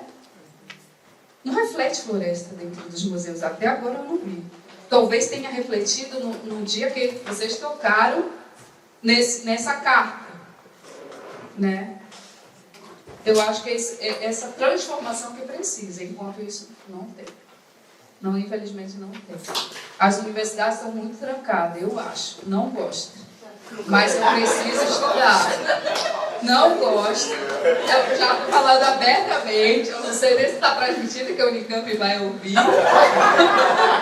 Universidade do Minho também. Não gosto. Não quero. Não gosto. Uma pesquisa tem que estar escrita, tem que ter referência bibliográfica, no papel. E se minhas referências bibliográficas forem pessoas vivas, meus avós, minha mãe com 85 anos, né? Muito diferente do que a gente vê na cidade, onde muitas vezes, quando os pais são mais velhos, coloca lá no asilo. Que negócio é esse? Para a gente, são pessoas sagradas, né? Então, mais para isso, vou parar já.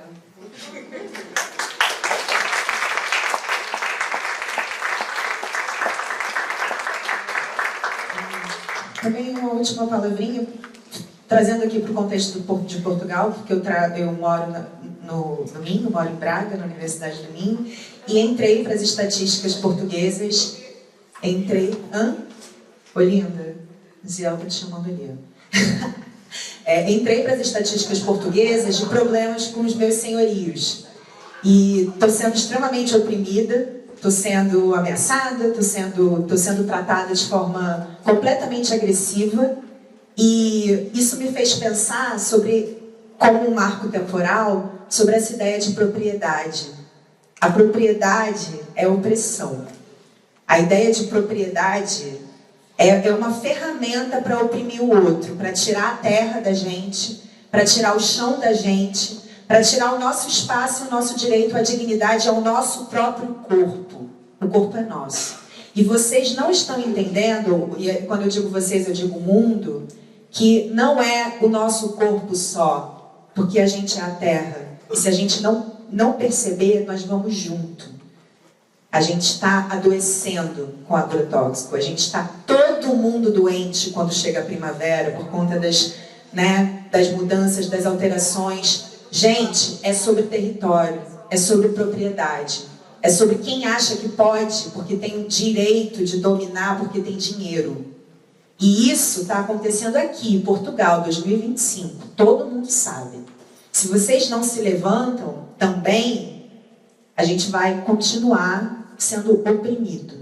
Então não vamos repetir essas histórias. Vamos reparar e nos curar e destruir as opressões. Agradecida.